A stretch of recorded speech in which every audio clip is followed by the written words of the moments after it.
I don't really know what I just saw from the Leafs and the Bruins, but Toronto's down 1-0 in the series after getting spanked 5-1 by the Bruins, and if I were a Leaf diehard, I would have some major concerns right now. Is this team going to be able to get out of their own head and put up a fight in this series? I mean, I guess we'll see. There were elements of this game where I thought the Leafs looked pretty good. They had portions of the game where they were forechecking hard. I think you could argue that Boston was really taking advantage when they slowed up, but the Boston forwards were just taking advantage of their opportunities in a way Leafs forwards simply were not. And Toronto, especially Tavares and Matthews, were getting shots on net, but this is the one thing that I was most worried about for the Leafs, and that is the goaltending battles. Swayman was great. He's been great every matchup with the Leafs. And I also worry about Toronto's mental game. When they went down 1-0 and especially 2-0, I had such little confidence that they would bring it back. The Leafs were like trying to focus on toughness and hitting. The Bruins were just playing. Anyway, for the actual scoring, Leafs took a lot of penalties in this one,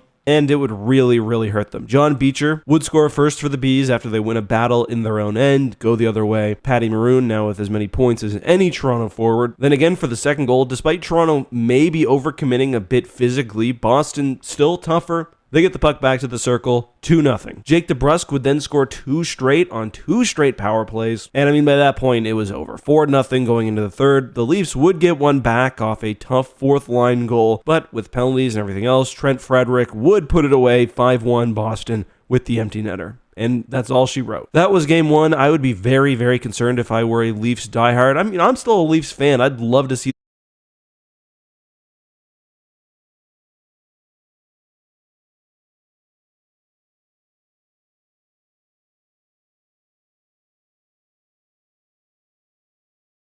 them get through the first round, and I'm concerned. Let me know your thoughts, however, down below. All right, Johnny, Gus has a very tricky putt for birdie.